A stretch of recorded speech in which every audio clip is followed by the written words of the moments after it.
Mr. Zappa, thank you very much for being with us. Please proceed. Okay, my name is Frank Zappa. This is my attorney, Larry Stein, from Los Angeles. Can you hear me?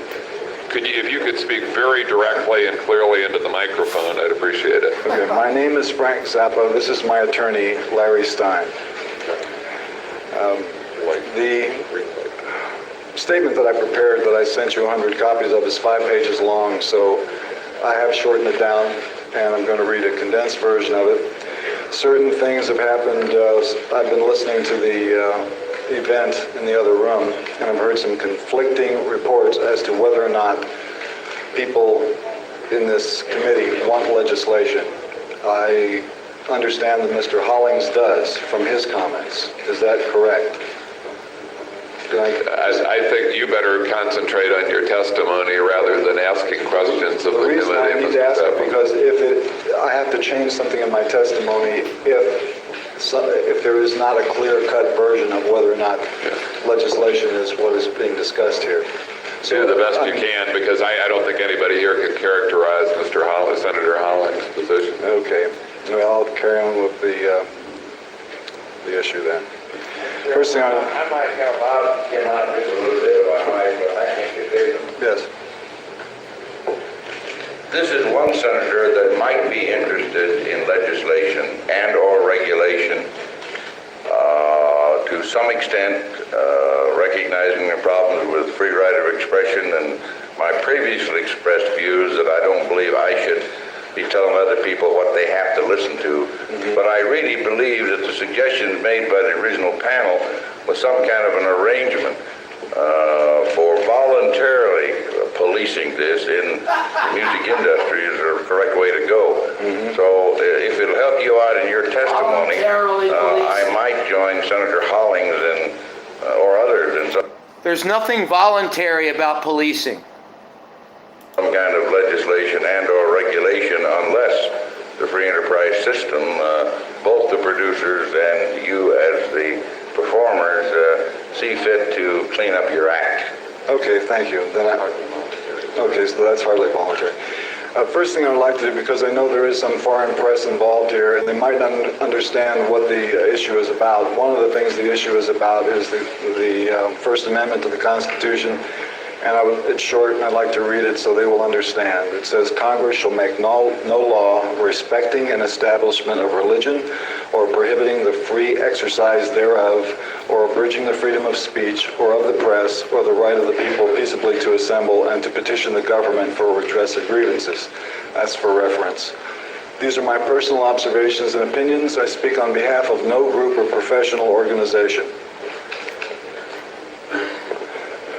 The PMRC proposal is an ill-conceived piece of nonsense which fails to deliver any real benefits to children, infringes the civil liberties of people who are not children, and promises to keep the courts busy for years dealing with the interpretational and enforcemental problems inherent in the proposal's design. It is my understanding that, in law, First Amendment issues are decided with a preference for the least restrictive alternative. In this context, the PMRC demands are the equivalent of treating dandruff by decapitation. No one has forced Mrs. Baker or Mrs. Gore to bring Prince or Sheena Easton into their homes. Thanks to the Constitution, they are free to buy other forms of music for their children. Apparently, they insist on purchasing the works of contemporary recording artists in order to support a personal illusion of aerobic sophistication. Ladies, please be advised, the $8.98 purchase price does not entitle you to a kiss on the foot from the composer or performer in exchange for a spin on the family Victrola. Taken as a whole, the complete list of PMRC demands reads like an instruction manual for some sinister kind of toilet training program to housebreak all composers and performers because of the lyrics of a few. Ladies, how dare you? The ladies' shame must be shared by the bosses of the major labels who, through the RIAA, chose to bargain away the rights of composers, performers, and retailers in order to pass H.R. 2911, the blank tape tax. A private tax levied by an industry on consumers for the benefit of a select group within that industry. Is this a consumer issue? You bet it is. The major record labels need to have H.R. 2911 whiz through a few committees before anybody smells a rat. One of them is chaired by Senator Thurmond. Is it a coincidence that Mrs. Thurman is affiliated with the PMRC? I can't say she's a member because the PMRC has no members. Their secretary told me on the phone last Friday that the PMRC has no members, only founders. I asked how many other DC wives are non-members of an organization that raises money by mail, has a tax-exempt status, and seems intent on running the Constitution of the United States through the family paper shredder. I asked her if it was a cult. Finally, she said she couldn't give me an answer and that she had to call their lawyer. While the wife of the Secretary of Treasury recites, "Gonna drive my love inside you," and Senator Gore's wife talks about bondage and oral sex at gunpoint on the CBS Evening News, people in high places work on a tax bill that is so ridiculous, the only way to sneak it through is to keep the public's mind on something else. Porn, rock.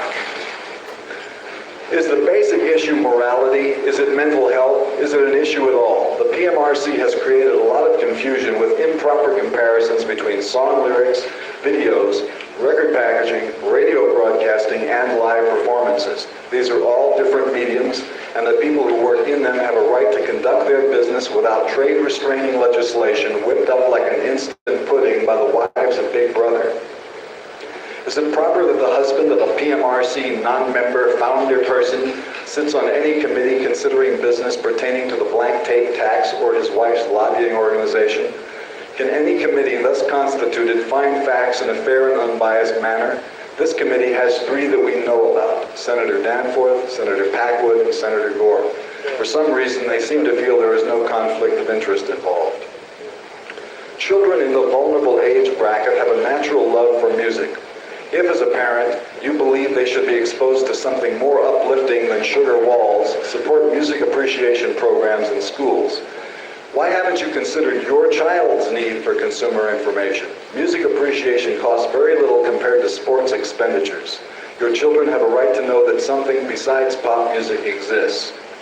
It is unfortunate that the PMRC would rather dispense governmentally sanitized heavy metal music than something more uplifting.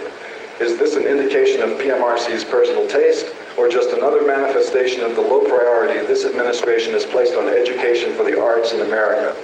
The answer, of course, is neither. You can't distract people from thinking about an unfair tax by talking about music appreciation. For that, you need sex, and lots of it.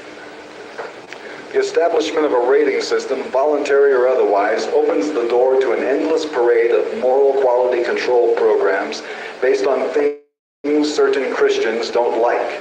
What if the next bunch of Washington wives demands a large yellow J on all material written or performed by Jews in order to save helpless children from exposure to concealed Zionist doctrine? Record ratings are frequently compared to film ratings. Apart from the quantitative difference, there is another that is more important. People who act in films are hired to pretend. No matter how the film is rated, it won't hurt them personally. Since many musicians write and perform their own material and stand by it as their art, whether you like it or not, an imposed rating will stigmatize them as individuals. How long before composers and performers are told to wear a festive little PMRC armband with their scarlet letter on it? Bad facts make bad law, and people who write bad laws are, in my opinion, more dangerous than songwriters who celebrate sexuality. Freedom of speech, freedom of religious thought, and the right to due process for composers, performers, and retailers are imperiled if the PMRC and the major labels consummate this nasty bargain. Are we expected to give up Article 1 so the big guys can collect an extra $1 on every blank X? I think that this whole matter has gotten completely blown out of proportion, and I agree with Senator Exxon that there is a very dubious reason for having this event. And I also agree with Senator Exxon that you shouldn't be wasting time on stuff like this, because from the beginning I have sensed that it is somebody's hobby project. Now, I've done a number of interviews on television, and people keep saying, can't you take a few steps in their direction? Can't you sympathize? Can't you empathize? I do more than that at this point. I've got an idea for a way to stop all this stuff and a way to give parents what they really want, which is information, accurate information as to what is inside the album, without providing a stigma for the musicians who have played on the album, or the people who sing it, or the people who wrote it. And I think that if you listen carefully to this idea that it might just get by all the constitutional problems and everything else as far as I'm concerned. I have no objection to having all of the lyrics placed on the album routinely all the time. But there is a little problem. Record companies do not own the right automatically to take these lyrics because they're owned by publishing companies. So just as all the rest of the PMRC proposals would cost money, this would cost money too, because the record companies would need, they shouldn't be forced to bear the cost of the extra expenditure to the publisher to print those lyrics.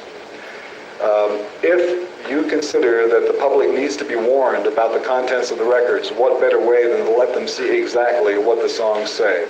That way you don't have to put any kind of subjective rating on the record. You don't have to call it R, X, D, A, anything. You can read it for yourself. But in order for it to work properly, the lyrics should be on a uniform kind of a sheet. Maybe even the government could print those sheets. Maybe it should even be paid for by the government if the government is interested in making sure that people have consumer information in this regard. And you also have to realize that if a person buys the record and takes it out of the store, once it's out of the store, you can't return it if you read the lyrics at home and decide that little Johnny is not supposed to have it. I think that should at least be considered, and the idea of imposing these ratings on live concerts, on the albums, asking record companies to reevaluate or drop or violate contracts that they already have with artists should be thrown out. That's it all. That's all I have to say. Thank you very much, Mr. Zappa. You understand that the previous witnesses were not asking for legislation, and I don't know, I can't speak for Senator Hollings, but I think that the prevailing view here is that nobody's asking for legislation. The question is just focusing on what a lot of people perceive to be a problem, and you've indicated that you at least understand that there is another point of view. Yeah, I do. And that there are people who think that, parents should have some knowledge of what goes into their home. All along, my objection has been with the tactics used by these people in order to achieve the goal. I just think that the tactics have been really bad. And the whole premise of their proposal, they were badly advised in terms of record business law, badly advised in terms of practicality, or they would have known that certain things don't work mechanically with what they suggested. Senator Gore. Thank you very much, Mr. Chairman. I found your statement very interesting, and let me say, although I disagree with some of the statements that you make and have made on other occasions, I have been a fan of your music, believe it or not, and I respect you as a true original and a tremendously talented musician. Your suggestion on printing the lyrics on the album is a very interesting one, because the PMRC at one point said they would propose either a rating or warning, or printing all the lyrics on the album, and the record companies came back and said that they didn't want to do that. But I think an awful lot of people agree with your suggestion that one easy way to solve this problem for parents would be to put the actual words there, so that parents could see them. In fact, the National Association of Broadcasters made exactly the same request of the record company. So I think your suggestion is an intriguing one and might really be a solution for the problem. Well, you just have to understand that it does cost money, because you can't expect publishers to automatically give up that right, which is a money-earning right for them. Somebody's going to have to reimburse the publishers. The record industry is going to, without trying to mess up the album jacket art and impose that lyrics only be printed on the back. It should be a sheet of paper that is slipped inside the shrink wrap, that when you take it out, you can still have a complete album package. So there's going to be some extra cost for printing it, but as long as people realize that for this kind of consumer safety, you're going to spend some money, and as long as you can find a way to pay for it, I think that would be the best way to let people know. Well, I don't disagree with that at all, and the separate sheet would also solve the problem with the cassettes as well, because you don't have the space for words on the cassette packs, and I would have to be a little accordion fold then. Yeah, it was something like that, and or just fold it. But but a very large percentage of the albums now sold are sold in cassette form. I've listened to you a number of times on this issue, and I guess the question that I really want to get from you is, or the statement that I want to get from you is on whether or not you feel that the concern is legitimate, because occasionally you feel very strongly about your position. I understand that. Very articulate and forceful. But occasionally you give the impression that you think parents are just silly to be concerned at all. That's not an accurate impression of... Okay, well, please clarify it then. First of all, I think it is the parents' concern. It is not the government's concern. Yeah, they agree with you on that. Well, that doesn't come across in the way they have been speaking. The whole drift that I've gotten, based on the media blitz that has attended the PMRC and its rise to infamy, is that they have a special plan, and it has smelled like legislation up until now. There are too many things that look like hidden agendas involved with this, and I'm a parent. I've got 4 children. 2 of them are here. I want them to grow up in a country where they can think what they want to think. Amen. Be what they want to be. Amen. And not what somebody's wife or somebody in government makes them be. I don't want to have that, and I don't think you do either. That's exactly what this country but now is you're now. back on you're back on the other issue, and let me just say briefly on that they say repeatedly, no legislation, no regulation, no government action. Certainly sounded pretty clear to me, and okay. as far as a hidden agenda, you know, I don't see one, hear one, or know of one. Okay, let me tell you why I've drawn these conclusions. First of all, they may say we are not interested in legislation, but there are others who do, and because of their project, bad things have happened in this country, in the industry. I believe there is actually some liability. Look at this.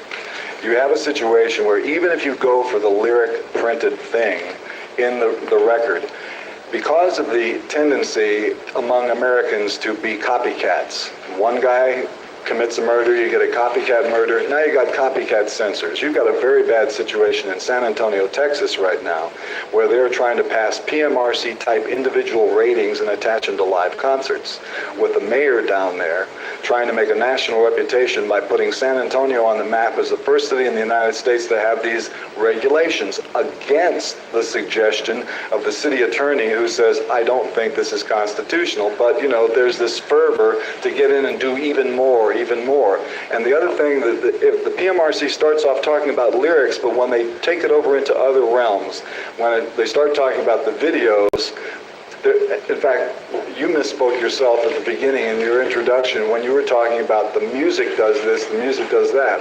There is a distinct difference between those notes and the chords and the bass line and the rhythm that supports the words and the lyrics. I don't know whether you really are talking about controlling the type of music that kids hear. So just specifically, we're talking about lyrics. It began with lyrics, but even looking at the PMRC fundraising letter in the last paragraph at the bottom of the page, it starts looking like it's branching into other areas when it says, we realize that this material has pervaded other aspects of society, and it's like, what, you're going to fix it all for me? No, I think what I think they're acknowledging some of the statements by some of their critics who say, well, why single out the music industry? But if I could have just half a minute to more, Mr. Chairman. Before we got back into that stuff, you were saying, yes, you do believe that there is a legitimate concern. Yeah, but the legitimate concern is a matter of taste for the individual parent and how much sexual information that parent wants to give their child at what age, at what time, in what quantity, okay? And I think that because there is a tendency in the United States to hide sex, which I think is an unhealthy thing to do, and many parents do not give their children good sexual education in spite of the fact that little books for kids are available, and other parents demand that sexual education be taken out of school, it makes the child vulnerable, because if you don't have something rational to compare it to, when you see or hear about something that is aberrated, you do not perceive it as an aberration, okay? Okay, I've run out of time. Thank you, Mr. Chairman. Senator Rockefeller. Senator Gordon.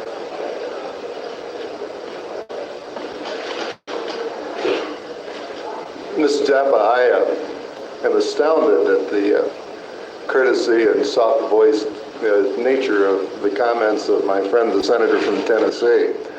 I can only say that I found your statement to be boorish, incredibly and insensitively insulting to the people who were here previously. That you could manage to give the First Amendment of the Constitution of the United States a bad name if I felt that you had the slightest understanding of it, which I do not. You don't have the slightest understanding of the difference between government action and private action. And you have certainly destroyed any case you might otherwise have had with this senator. Thank you, Mr. Chairman. Is this private action? Mr. Chairman, thank you very much. Now, I love to say that I was surprised Senator Gore knew and liked your music. I must confess that I never heard any of your music to my knowledge. I would be more than happy to recite my lyrics to you. Can we forego that? You probably never heard of the Mothers of Invention. I have heard of Glenn Miller and Mitch Miller. Did you ever perform with them? As a matter of fact, I took music lessons in grade school from Mitch Miller's brother. That's the first sign of hope we've had in this.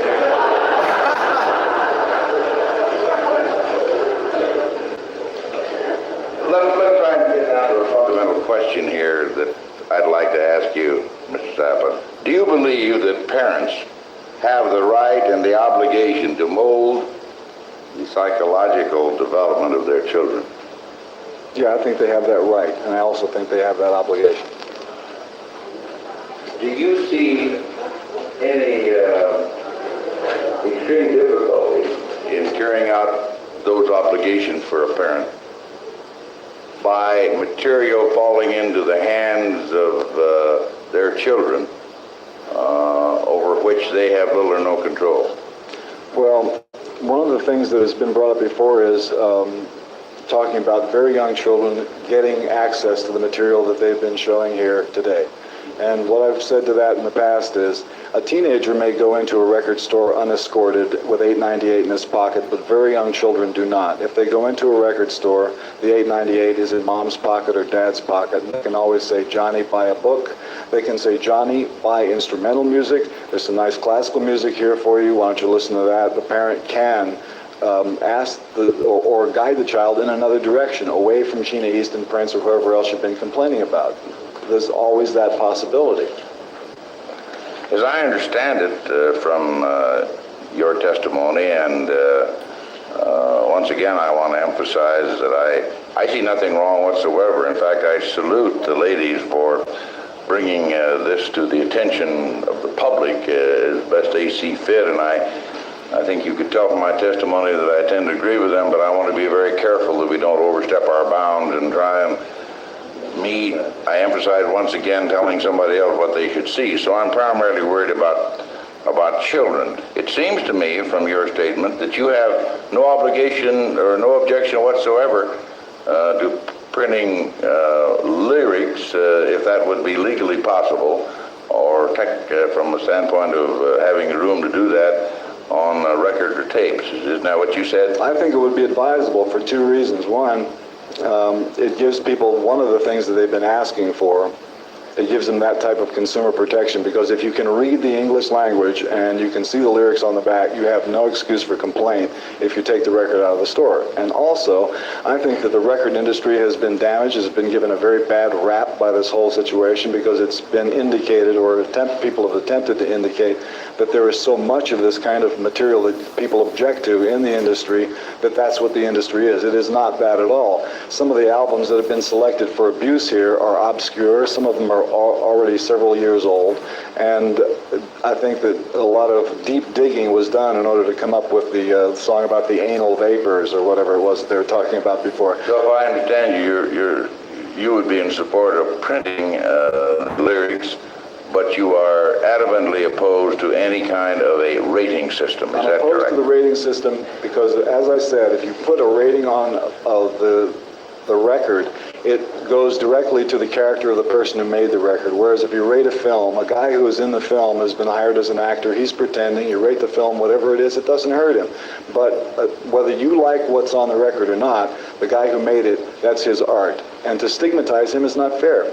Well, likewise, if you're primarily concerned about the artists, is it not true that for many, many years we have had ratings of movies with indications as to the sexual content of movies, and that has been, as near as I can tell, a voluntary action on the part of the actors in the movies and the producers of the movie and the distributors. That seems to have worked reasonably well. What is wrong with that? Well, first of all, it replaced something that was far more restrictive, which was the Hayes office. And as far as that being voluntary, there are people who wish they did not have to rate their film. They still object to rating their films, but the reason the ratings go on is because if they're not rated, they won't get distributed or showed at theaters. So there is a little bit of pressure involved there. And but still, there is no stigma on the person. The government does not require that. That's what the point I'm trying to make here. And while I think these hearings should not have been held if we're not considering legislation or regulations at this time, I emphasized earlier that they might follow. I simply want to say to you that I suspect that unless the industry, quote, cleans up their act, and I use that, end quote, word again, there's likely to be legislation. And it seems to me that it would not be too far removed from reality or too offensive to anyone if you could follow the general guidelines, right, wrong, or indifferent, that are now in place with regard to the movie industry. Well, I would object to that. I think that, first of all, I believe it was you who asked the question of Mrs. Gore, whether there was any other indication on the album as to the contents. And I would say that a buzzsaw blade between a guy's legs on the album cover is a good indication that it's not for little Johnny. I don't believe I answered that question, but the point that you've made is a good one, because if that should not go to little minds, I think there should be at least some minimal activity or attempt on the part of the producers and the distributors, and indeed possibly the performers, to see that that does not get to that little mind. Mr. Chairman, thank you very much. Colleagues? I apologize for coming back in late, but I'm just hearing the latter part of it. I hear that you say that perhaps we could print the words, and I think that's a good suggestion. But it is unfair to have it rated. Now, it's not considered unfair in the movie industry, and I want you to elaborate. I don't want to belabor you, but why is it unfair? I mean, it's accurate, isn't it? I mean... Well, I don't know whether it is accurate, because they sometimes have trouble deciding how a film gets to be an X or an R or whatever, and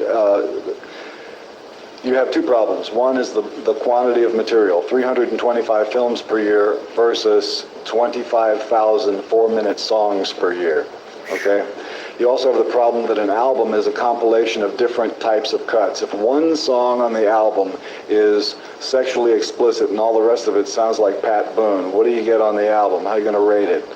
You know, there are little technical difficulties here. And also you have the problem of having somebody in the position of deciding what's good, what's bad, what's talking about the devil, what's too violent, and you know, and the rest of that stuff. But the point that I've made before is that when you rate the album, you're rating the individual, because he takes personal responsibility for the music, and in the movies, the actors who are performing in the movie, it doesn't hurt them. Well, very good.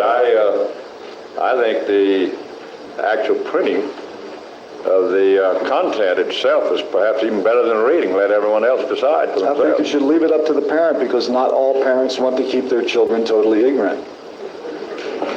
Well, you and I would differ on what's ignorance and educated.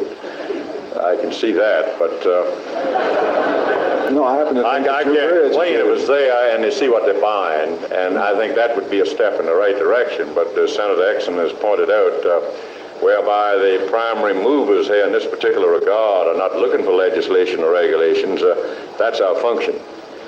And be perfectly candid with you, I would look for regulations, or some kind of legislation, if it could be constitutionally accomplished, unless, of course, we have these initiatives from the industry itself. And I think your suggestion is a good one, that they print those words. That would go a long way to satisfying everyone's objections. All we have to do is find out how it's going to be paid for. Good enough. Thank you, Mr. Chairman. Senator Hawkins. Yes. So you have 4 children? Yes. Pardon me? 4 children. 4 children. Have you ever purchased toys for those children? No, my wife does. Well, I might tell you that if you were to go in a toy store, which is very educational for fathers, by the way, it's not a paternal responsibility to buy toys for children, that you may look on the box, and the box says this is suitable for 5 to 7 years of age, or 8 to 15, or 15 and above, to give you some guidance for a toy for a child. Do you object to that? In a way, I do. Because that means that somebody in an office someplace is making a decision about how smart my child is. I'd be interested to see what toys you're... Why would you be interested? Just as a point of interest in this... Well, come on over to the house. I'll show them to you.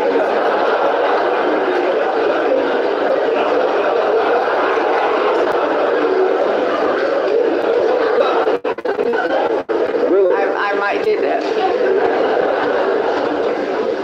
Have you ever do you make a profit from sales of rock records? Yes.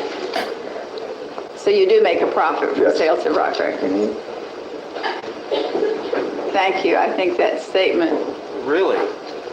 tells the story to this committee. Thank you. Mr. Zappa, thank you very much for your testimony. Thank you. Next witness is John Denver.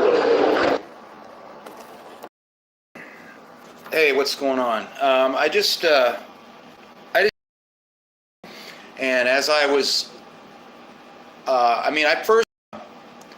Frank Zappa put out a record called Frank Zappa Meets the Mothers of Prevention, and it was 1986, and he put out, on a couple cuts of the album, he used recordings of this hearing in music, and he really, the song is called Porn Wars, and he did it all by himself on his keyboard. I can't remember what kind of machine he had. He was one of the first to ever use it. I think it's called a synclavier. I'm not sure though. But at any rate, he in the song,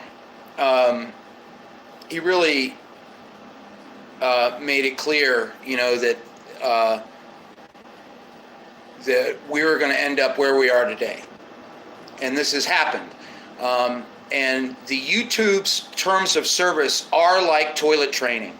It really is extremely restrictive, and it's very sophomoric and very ignorant of the nuances of free thinking and free speech.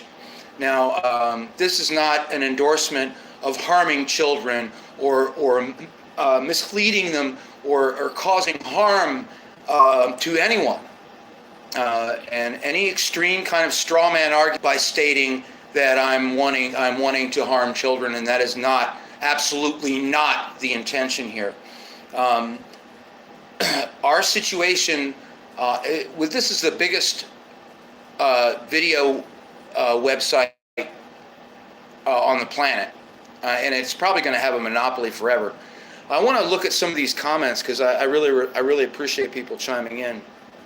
Let's see.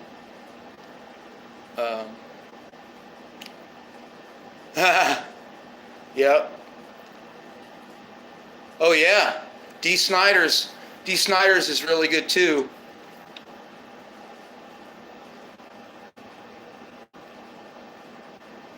Yeah. Before I ever owned a record of my own. Yeah. Yeah. It's